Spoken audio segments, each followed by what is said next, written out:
Now, believe it or not, there's more. There's our keynote speaker, right?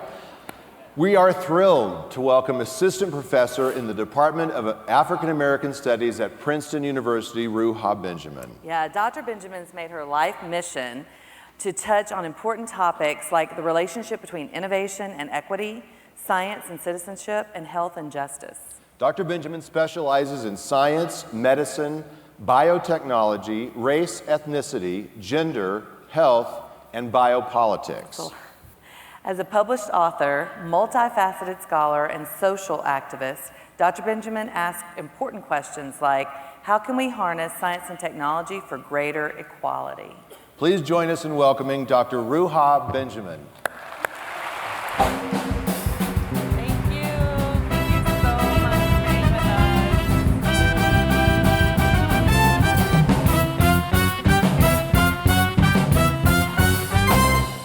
Good morning. What an honor and a thrill to be here, especially taking the stage after Mr. LeVar Burton. It was everything that I could do not to write an entire talk about how much I love Reading Rainbow and Star Trek and Roots. For your sakes, I'm going to rein my geek flag in and stick to the topic at hand, right? But I did borrow a line from Mr. Burton here, set phasers to love me, and you'll see that's part of the heart of this talk. We'll get to that in just a moment. So I want us to zoom out a bit. That's the point of keynotes, right? For any community coming together to reflect beyond the kind of narrow concerns that, take our time in our institutions, to be able to think as broadly as possible about what we're doing here today, right? What is the purpose of education? Because professional momentum has a way of seeming inevitable, right? The impression of inevitability. And so I'd like to use our time together to stretch our imagination about what we think is realistic in terms of education and equity. And in the process, I'm going to ask you for one thing, and that is for real-time feedback, because my own students have gotten me used to active listening through nods and grunts and snaps and groans. I especially love groans. That means I'm doing something right. And it's possible that they might just do all this to stay awake in my lectures, which is fine, but I've gotten used to it. So if I don't hear anything from you, I'm just going to assume that you're texting each other about what you're going to do later tonight, all right? So big picture. There should be little doubt that we're living in a time of social crisis, where most people in the world cannot look to hospitals for health, police for safety, politicians for competence, or schools for meaningful knowledge. If we happen to be among the small subset of the Earth's population for whom this isn't true, we can easily observe evidence of the crisis at every turn if we choose to keep our eyes open. And what we see when we do that is a world at war with itself.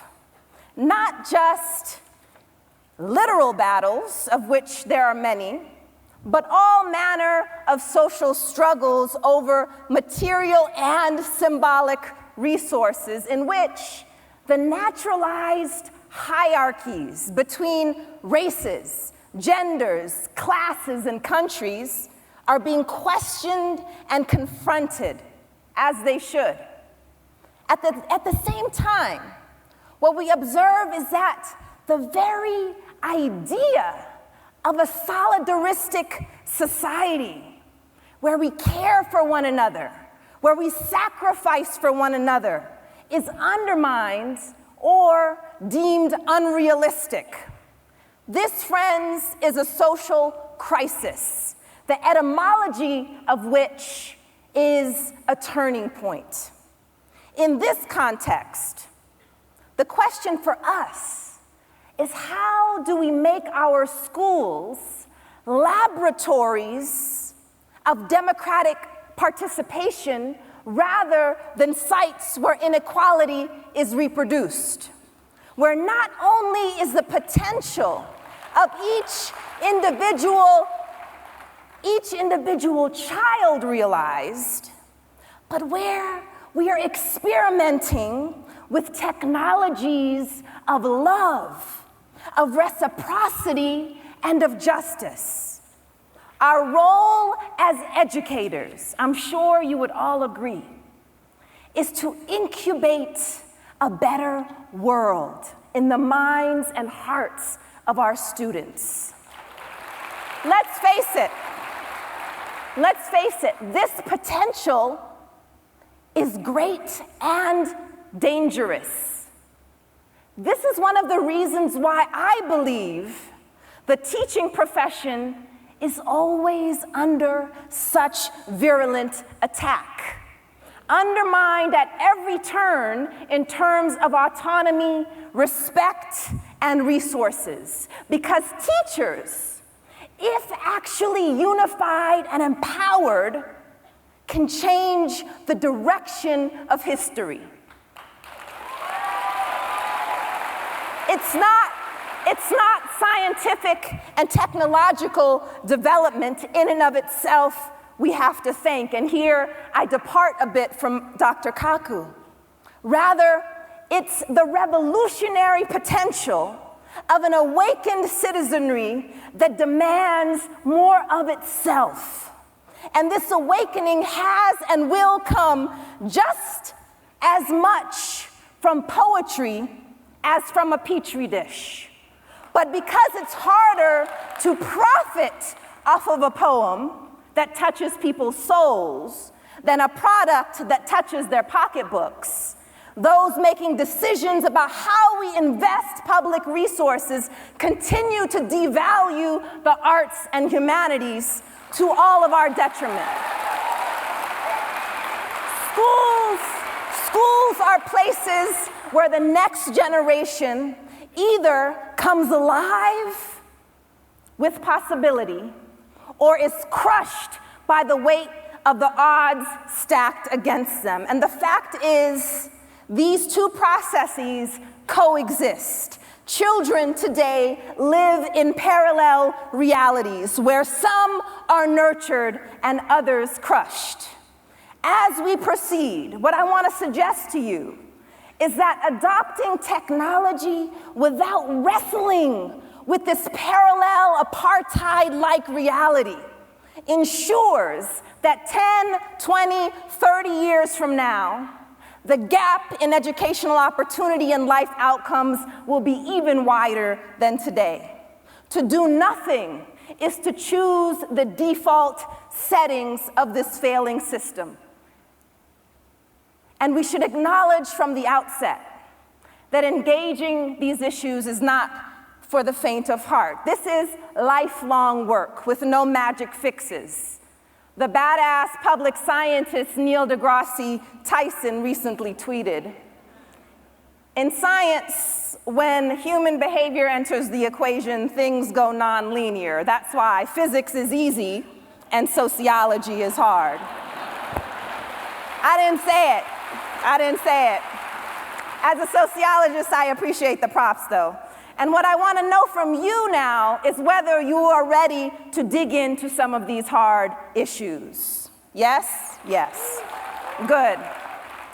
Okay, so this is how I've structured my comments, loosely in 4 parts, which you can think of more as provocations to get us thinking together rather than a traditional talk with a linear argument.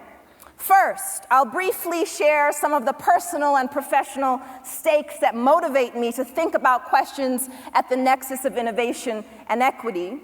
And I'll encourage us to take imagination seriously as a locus of struggle and possibility.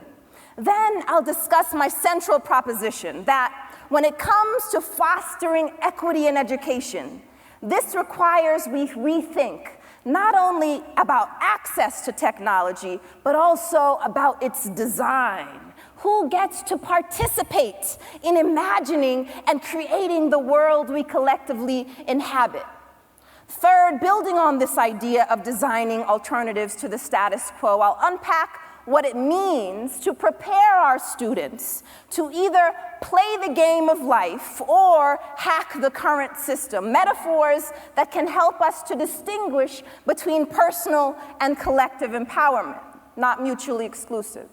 And finally, I'll discuss 5 ways using the acronym ALIFT that we all routinely limit our thinking about innovation and equity. And I'll encourage us now to stretch our collective imagination beyond what seems realistic, okay? Are you with me?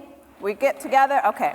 So one of the things I experience on a routine basis during my research on biotechnology is how proponents of these fields don't limit themselves to things deemed realistic.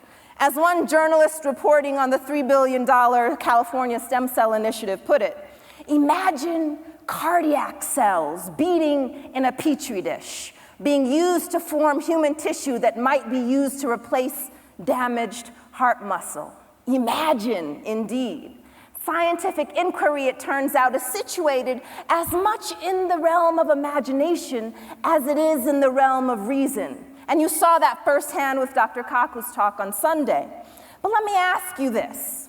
Why is it that we can imagine growing heart cells from scratch in a lab, but not growing empathy for other human beings in our everyday lives? And even more in our institutions.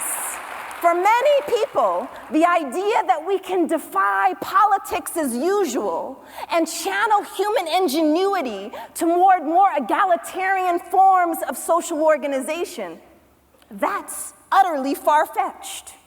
Our visions of the future are often animated by shiny, amazing new technology with hardly any mention of the quality of our relationships with one another in those speculative visions.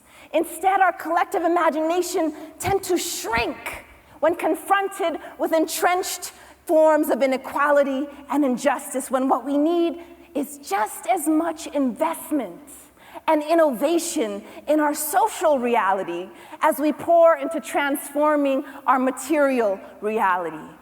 This is the kind of thing I have in mind when I say our classrooms must become laboratories for social change. Are you with me? Okay. Now, I first started thinking seriously about these issues when I was 14 years old. My family moved from Conway, South Carolina, to the Marshall Islands in the South Pacific because my parents were asked to serve on a board of education for the Marshallese government. And soon after arriving, I discovered my main source of entertainment in half a dozen boxes containing my dad's old VHS tapes, where I found recordings of every episode of Star Trek Next Generation, and quickly got hooked as a lifelong Trekkie. I promise you, this is not a digression, so stay with me. Years later, I routinely encounter people in my research who profess Star Trek and other speculative accounts of the future initially inspired their work. So I'm just going to give you a couple examples of this. A recent news report about the US government's biological office at the Defense Advanced Research Projects Agency described it as, quote, a small, secretive Pentagon outpost that has more than a whiff of Star Trek about it. Its mission, invest in research that sounds like science fiction. In February 2015, a Belgian entrepreneur who designed the first functioning handheld that measures all patient vitals and provides a complete echocardiogram reading told CNN, Star Trek was more than just a movie, it was a business plan. Likewise, the CEO of a Houston-based company that's working on similar non-invasive devices to regenerate bones and muscles commented, it's not just science fiction anymore. All indications are the 21st century sciences will change dramatically during the next several decades. And as what most predictions coming out of the biotechnology industry, change is usually presumed to mean better than the present, but better for whom? And by what measures are questions that such forecasts rarely interrogate. So considering how yesterday's fiction so often becomes tomorrow's blueprint, I've slowly come to grips with the importance of imagination in the design of technology. Now, I want you to keep in mind that my introduction in this futurist world to Star Trek and others took place in the Marshall Islands, which, for those who don't know much about it, was the site of US nuclear testing in 1954, where in the 1990s, I got a close-up view of the environmental, social, and public health catastrophe that still impacts people's lives there today. On a number of occasions, I traveled from the Marshallese capital of Majuro, where my family was living, to visit neighboring islands. And the two that made the biggest impression on me was Kwajalein, a US Army installation and manufactured suburbia, which was preoccupied almost entirely by military personnel and their families who enjoyed golf courses, Baskin-Robbins, and a long list of amenities. And the neighboring island of Ibai, where islanders who were forced off of Kwajalein to make room for the Army base now reside in crowded shantytown-like living that contains very little vegetation, not even palm trees, and we're in the middle of the Pacific. What's more, Ibai residents require a special pass to travel to Kwajalein for work, and many of them barely subsist off of the small compensation for the nuclear fallout and military dislocation. Needless to say, the health of Marshallese suffered dramatically, both from the direct fallout of nuclear testing, but also because of the deeply unequal social and economic conditions in their present lives, which explains, for example, the high rate of chronic and infectious diseases, including a TB rate that's 23 times that of the United States. Now, in hindsight, I think my work as a sociologist of science, technology, and medicine stems from these early observations of how inequality is engineered. In many ways, the Marshall Islands is a metaphor for modernity, in which the health and well-being of some is predicated on the immiseration of others. In a world such as this, we can't talk about engineering the material world without also discussing the ongoing engineering of the social world, and without careful attention to whose version of the good life is being imagined and whose is being ignored and even devoured through such lopsided investment. So when I speak of reimagining the default settings of technology and society, this isn't mere rhetorical flourish. I want us to take seriously the notion that there are, in fact, competing imaginaries that are fighting over our collective future. The incredible filmmaker Alex Rivera, I think, sums it up.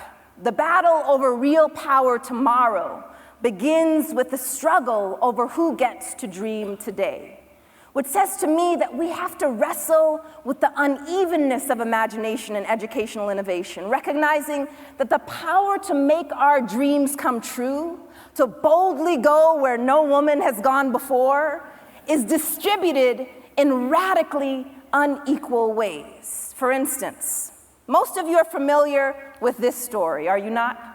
It made international headlines last year. On September 14th, 14-year-old Texas teenager Ahmed Muhammad, shown here, arrived at school excited to show his teacher a project he'd been working on over the weekend.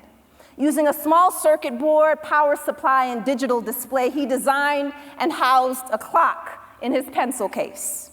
But rather than appreciate his ingenuity and resourcefulness, by the time his sixth period class rolled around, the school principal and a police officer arrived to arrest Ahmed, accusing him of making a hoax bomb.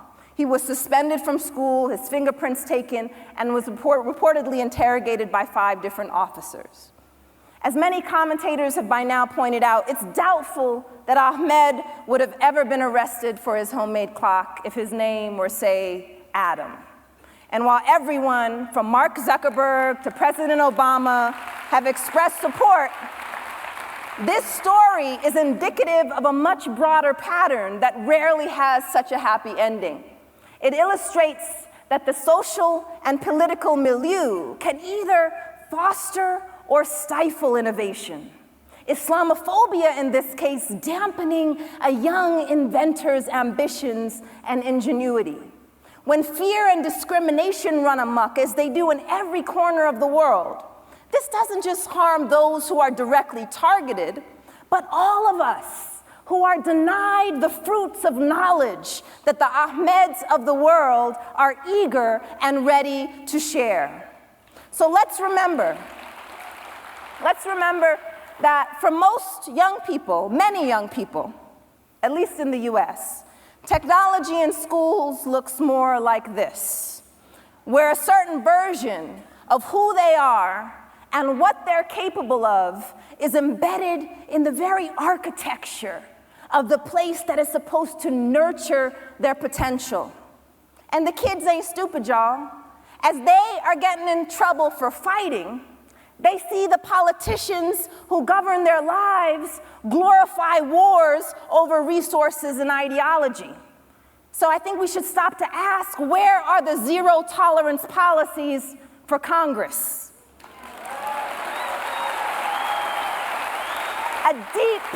A deep-seated hypocrisy, which, if not exposed through education and the building of an active citizenry, will continue to persist. As it stands, the default settings of our society undermine the potential and brilliance of oppressed youth. Exhibit A. Last week, it came to light that when you run a simple Google search and type in, quote, 3 black teenagers, the images that will pop up on your screen are dramatically different than when you search for 3 white teenagers. We're presented with mugshots for black youth and something akin to a Gap commercial for white youth, which ultimately reinforces popular stereotypes about black criminality and white innocence. This is part of a larger process that analysts call algorithmic discrimination. Let's remember, algorithms are a series of instructions written and maintained by programmers that adjust based on human behavior. And as such, they're seeded through and through with biases and assumptions. For example, researchers found that Google's online advertising system showed an ad for high-income jobs to men much more often than it showed the ad to women. The Princeton Review's prices for online SAT tutoring shows that customers in areas with a high density of Asian residents are often charged more. From retail to real estate, from employment to criminal justice, the use of data mining, scoring, and predictive software is proliferating. And when software makes decisions based on that data, like a person's zip code, it can reflect or even amplify the results of historical or institutional discrimination. The good news is that those who study algorithmic discrimination assure us that it is possible to design these programs from scratch to be aware of such racist and sexist biases. The key here is that it takes time to do this, which runs counter to the rush to innovate ethos of marketing campaigns. So as citizens, not just consumers, it's in our interest to actually demand slower and more socially conscious tech development, so that when we think about what it means to integrate technology in education, I really want us to move beyond questions of access, however important, and to think carefully about questions of design, by whom and to what ends. Whose imagination is at the heart of new technology? We have to develop in ourselves and in our students something akin to a socio-technical literacy that can penetrate the shiny advertisements that we're being sold. Which brings us to the next story to help us reflect further on whose interests and values get integrated in the design process. So now that I live in a region of the country that has much longer and colder winters than where I grew up, I jump at every opportunity to soak in sunshine whenever I travel. So during a recent visit to California, I ended up on this bench located across from one of my favorite outdoor markets, hoping to lie in the sun for a few minutes before carrying on with the business of the trip. But I quickly realized that I couldn't lie down because whoever designed the bench put armrest dividers at regular intervals. And if you can start brainstorming all the possible reasons why, there are a number of reasons why those armrests may have been designed, but my first guess was that this was a deliberate attempt to deter homeless people from using the bench to sleep. And as it turns out, with just a little digging, I found that benches are just one part of a global phenomenon of discriminatory design. I came across single occupancy benches in Helsinki, no lying down there, caged benches in France. And the best example I've come across so far is this metered bench, where the user actually has to pay to sit down. Don't get lost in a book, folks. Painful. And while this particular design was originally created by a German artist to get us thinking about precisely these issues of the privatization of public life, different cities around the world have actually gone ahead and adopted it. The idea is to deter so-called loiterers in public areas. As one US government representative said with respect to so-called loitering at bus stations, "You're not a customer, and our customers come first." A statement that would seem to sum up the ethos of many decisions and policies that govern public life, including those in the educational arena. At the heart of discriminatory design is an attempt to create a technological fix for a social crisis, whether the crisis relates to homelessness or healthcare, education or public safety.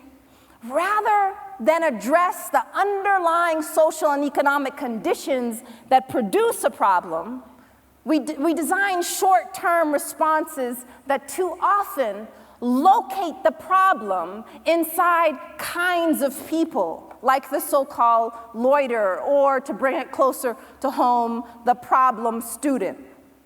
With respect to technology and education, the way that we frame our questions, the places we go looking for the answers, the people that we consult in the process, who we imagine will benefit from our designs or get in the way, are crucial for us to reflect on. Another way to put this is to ask ourselves whose voices are missing when decisions are being made about technology and education. Because without thoughtful consideration, it's likely that current forms of inequality based on race, ethnicity, gender and sexuality, class, disability, and nationality will all be unwittingly built into the design of new tools and practices. So how then do we prepare ourselves and our students to engage with these default settings? Do we equip them simply to succeed as individuals playing the game of life, or do we teach them how to work together to change the underlying codes that structure their lives and reproduce inequity? And finally, what role should technology have in this process? For starters, what I want to propose to you is that the common understanding of what counts as technology is far too limited. So that when we talk of educational innovation, we often have material technologies in mind, but what about the default settings, those unspoken rules and norms that mediate our interactions with one another and the world around us? These social codes include the elaborate systems of stratification that we call class, race, and gender, which were originally designed not as markers of personal identity, but as tools of classification and control. So what do I mean by this? I'll show just a few quick examples of the way that gender ideologies are at their core, technologies that attempt to hold women in place. Example number one, Michael Robertson, the inventor of MP3, was trying to explain the overrepresentation of men in Silicon Valley, and in trying to justify the status quo, tweeted, "Science tells us men and women are biologically different, including their brains and skills." Here we have a classic form, shouldn't surprise us, of biological determinism that allows men to justify their domination over women, with the help of science, no less. Never mind that those producing the science up to now have been overwhelmingly male. As it turns out, sexism never let a pesky thing like tautologies get in its way. Example number 2, Brittany Mueller, a first-time speaker at a premier tech marketing conference, was about to get on stage when a male attendee reassured her, "Don't be nervous, you're hot. No one expects you to do well." Here we have sexism's most popular prophylactic, patronizing compliments with a dash of humor. And a final example, in an attempt to respond to the low numbers of women in the tech sector, IBM decided to call its new campaign Hack a Hairdryer, relying on tired gender stereotypes of women as uniquely preoccupied with appearance. "Sorry, IBM," wrote one of many respondents, "I'm too busy working on lipstick chemistry and writing down formula with little hearts over the eyes to hack a hairdryer."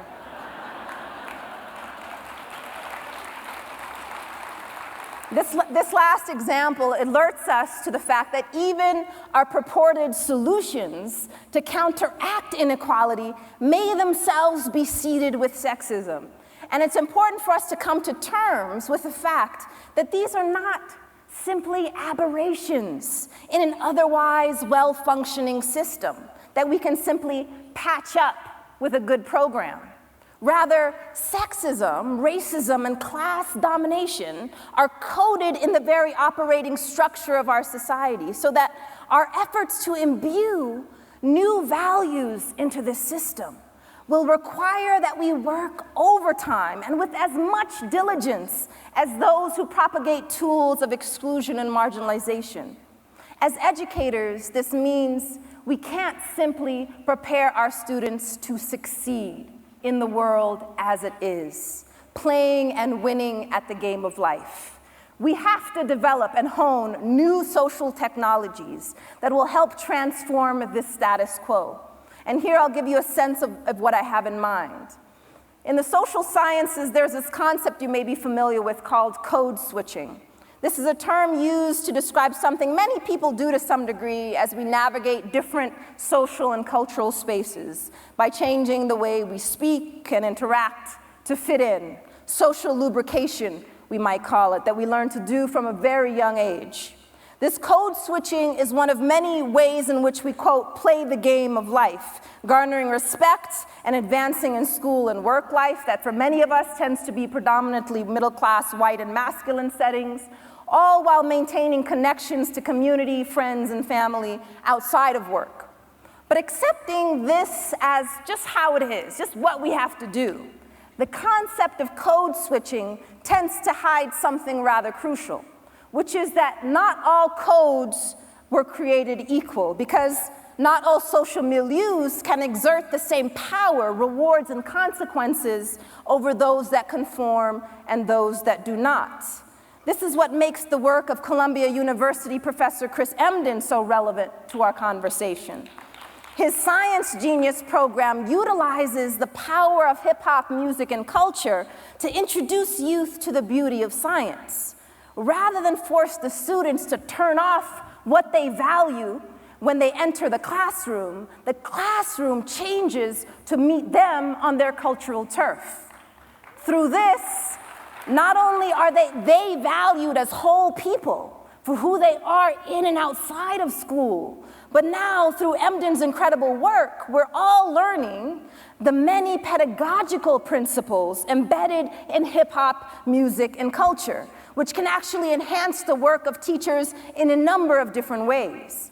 And while most of the research on code switching has tended to focus on ethno-racial codes and to a lesser extent economic class codes, we could easily brainstorm a list of ways that many women tend to code switch when we move from a setting that's predominantly female to one that's not.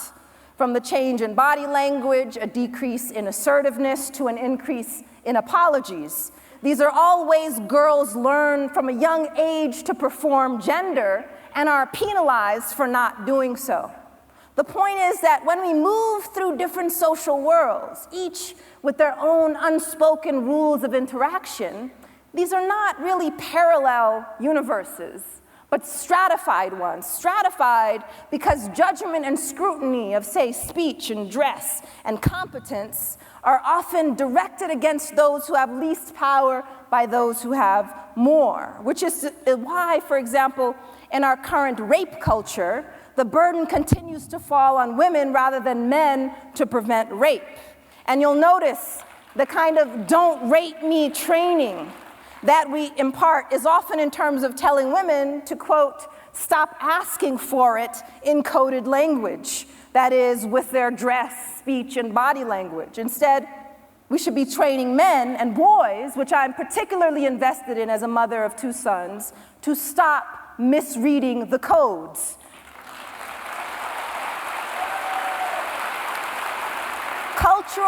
Cultural codes, in short, are not neutral, nor are all codes created equal. They reflect particular values and interests and forms of social organization that allow some people to impose their values and their pathologies onto others. And to be successful, we're told, we must master the dominant codes, learning, in short, to play the game of life, a game in which the rules have been created by someone else. So let me pause for a moment and break down what I mean by these competing metaphors, gaming versus hacking. These, as you know, are 2 widespread ways in which people engage with technology in a literal sense, and I want to use them figuratively to illustrate 2 possible ways we can prepare our students to approach life more broadly.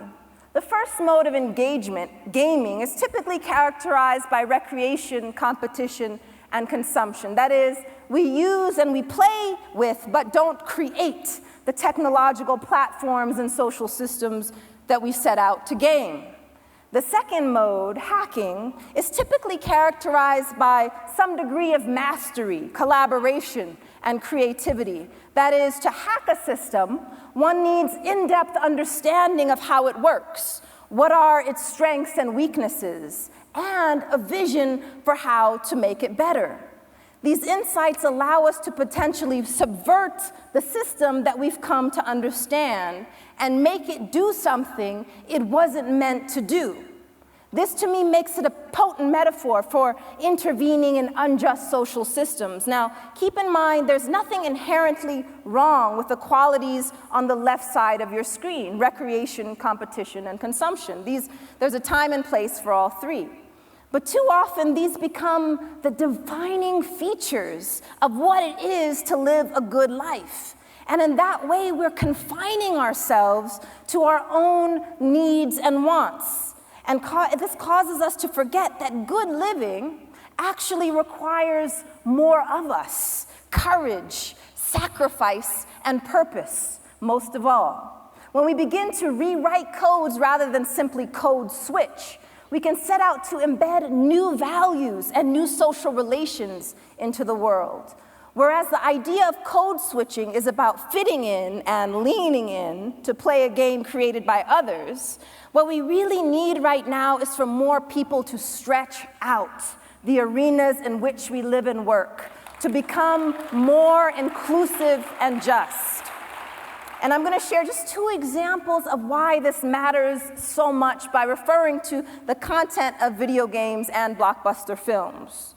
So first, when we look at the world of video games itself and examine the connection between violence, gender, and race, one study found that the majority of African American female characters, a full 86%, are either props, bystanders, or participants, but never competitors. Nearly 9 out of 10 African American females were found to be victims of violence in these games, making them far more likely than any other group to be victimized. And more than half of the African American characters, male and female, are, quote, unaffected by the violence exacted upon them, with only a fraction exhibiting both pain and physical harm. Now, we might be tempted to minimize or dismiss how violence and stereotypes in these virtual worlds impact us. But to do that, we'd really have to ignore the fact that the line between virtual and physical has been completely blurred. And the fact that from the moment we wake up in the morning to the time we go to sleep, so many hours are spent in virtual reality, so that what people think and feel in so-called real life directly impacts and is impacted by these screen-mediated interactions. Virtual worlds represent and shape our imagination, including what we value and desire and what we fear and hate. so that the fact that the lives of Black women continue to be valued less and are thus considered less tragic on the screen both reflects and reinforces devaluation in everyday life. Example number 2. You might recall that on the opening weekend of the movie Hunger Games, many fans took to Twitter in order to express their disappointment and even disgust that one of the characters that they had come to love in the book version didn't match their imagination, that their beloved Rue was not, quote, a blonde-haired white girl with whom they could relate innocence. This set off a string of vehement tweets from fans, with one writing, "Call me racist, but when I found out Rue was Black, her death wasn't as sad." Now, as long as we pretend young people are immune to the racism embedded in every aspect of social life, then we are ensuring more of the same. As long as we pretend that colorblindness is a solution in a world saturated with racial meaning, then we're ensuring more of the same.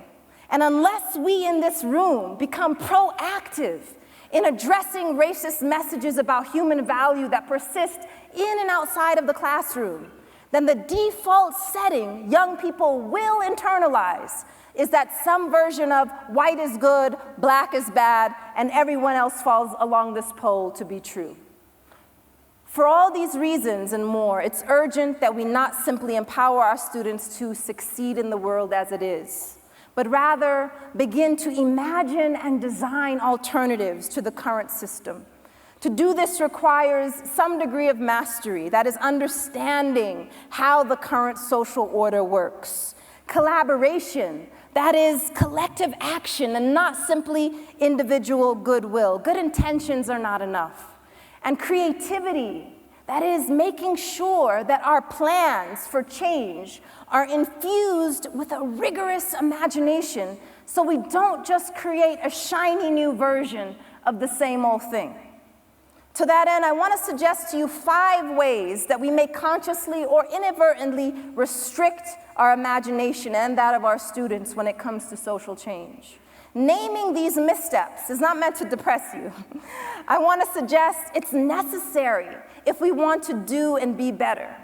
For the sake of time, I'm just going to breeze through them rather quickly with the understanding that each point could comprise a talk of its own.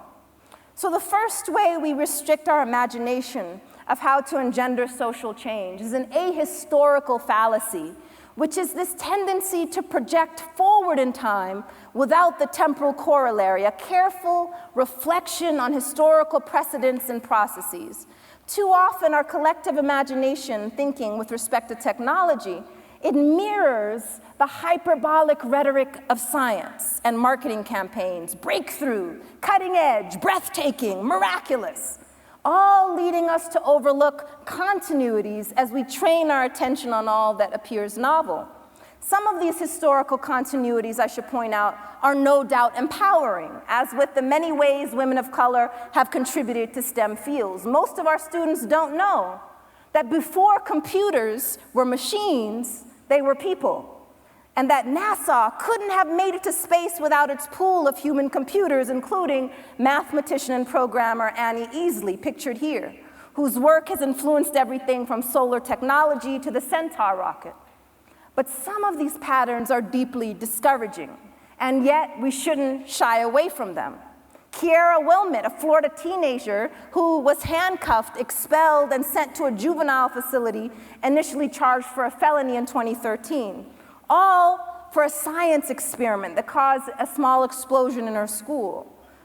Many in the scientific community pointed out that 1, scientific accidents are part of science, and that 2, Kiara would not have been as harshly treated had she not been in a school with zero-tolerance policies that essentially feed the school-to-prison pipeline. As it relates to the ahistorical fallacy, we have to resist the urge to assume that the passage of time equals social progress.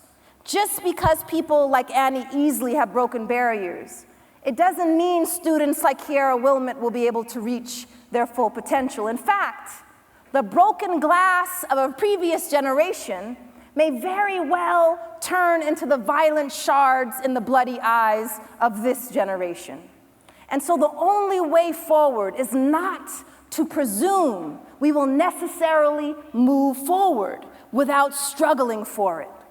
Time is nonlinear and social change is not given.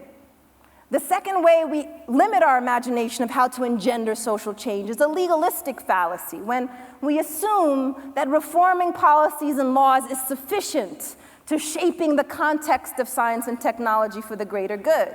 Despite the formal gains women have made in terms of workplace discrimination, we can still have someone like Nobel Prize winner Tim Hunt say, "Let me tell you about the trouble with girls. 3 things happen when they're in the lab. You fall in love with them, they fall in love with you, and when you criticize them, they cry." He then went on to propose single-sex science labs so that women and men might work separately. But thank goodness for the way that social media allows us to rewrite outdated codes expressed by such luminaries. Here's a great caution sign that made the rounds: no falling in love and crying permitted in the lab. And then there was a distractingly sexy hashtag that went viral, pointing out the absurdity of Hunt's statement, with women in STEM all over the country tweeting, "Oh, don't mind me, I'm just distractingly sexy." The point is that official policy change has to go hand in hand with much deeper transformation of social and cultural norms. No easy task, but I do think primary and secondary schools are in a much better position to contribute to this than, say, human resource officers or even diversity trainers who attempt to intervene at the point at which such norms have already been solidified. Whether we think of ourselves in these terms or not, educators are cultural workers on the front lines of either reproducing the world as it is or empowering students to create it as it can and should be.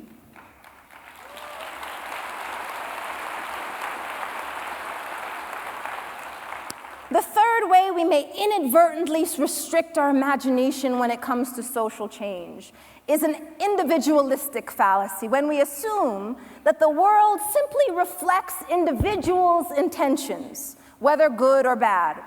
In the case of the tech sector, there is a never-ending proliferation of self-help advice of this kind. 5 ways women in tech can beat the odds. Top on the to-do list, according to this article: be assertive, not aggressive. Oh, really?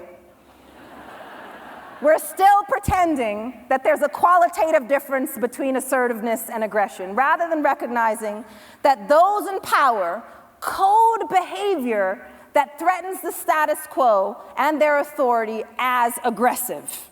And if we're going to fall in the individualistic trap, let's at least flip the script a little bit and focus on the right individuals. To that end, I propose a new set of self-help headlines: 5 ways men in tech can combat sexism. Number 1, be less aggressive, more cooperative.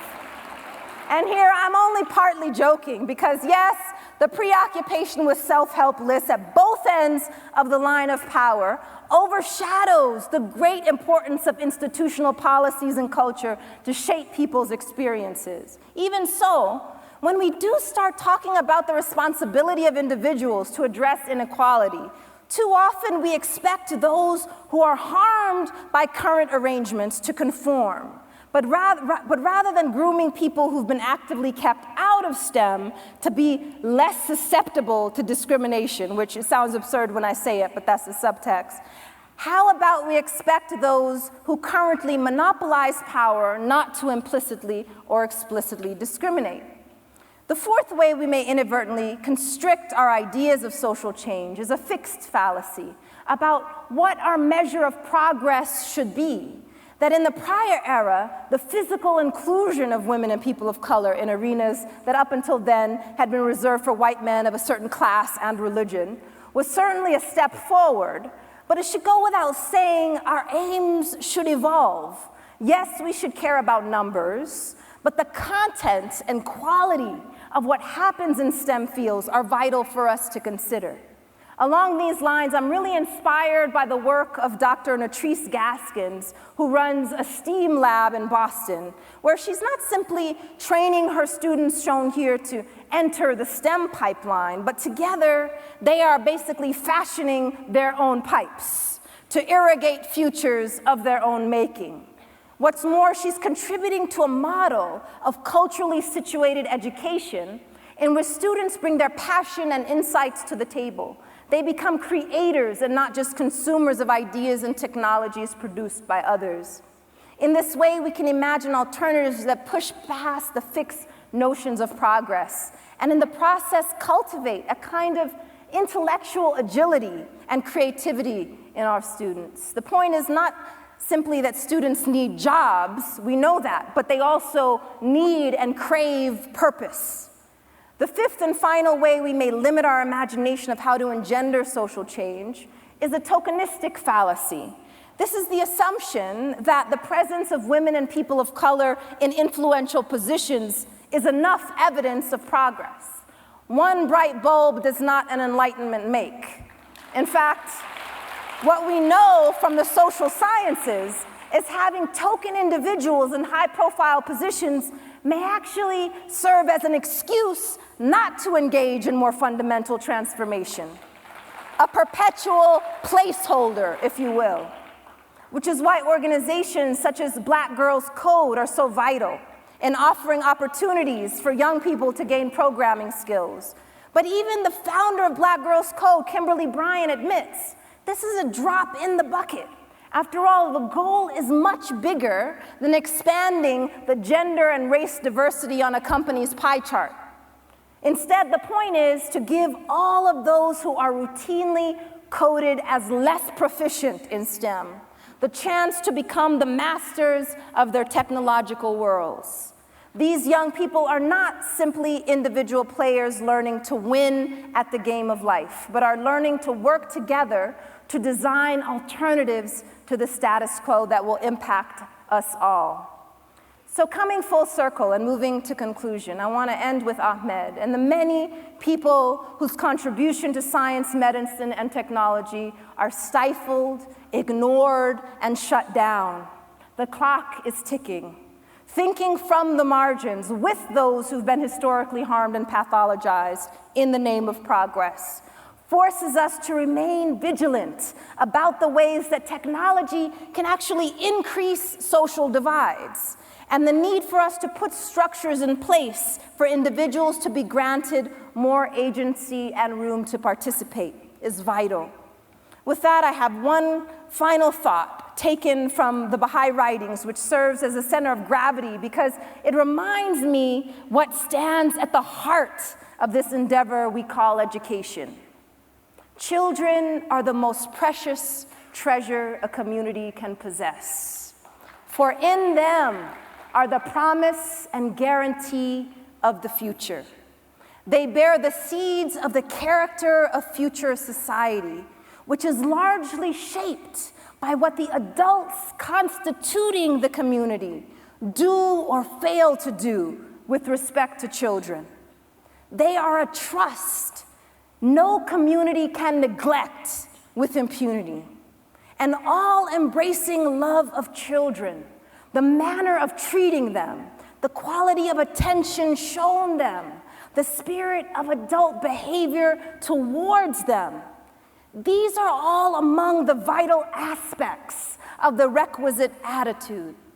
Love demands discipline, the courage to accustom children to hardship, not to indulge their whims or leave them entirely to their own devices. Get it? Devices. And finally, an atmosphere that needs to be maintained in which children feel that they belong in the community and share in its purpose. With that, let's move past the idea of love as some sappy sentiment we find in romantic comedies and Valentine's Day. Love is, in fact, the most powerful technology at our disposal, with its ability to reshape human relations as we know it. So with that, let's recommit ourselves to turning it on often and in abundance in service to humanity. With that, thank you so much for your attention.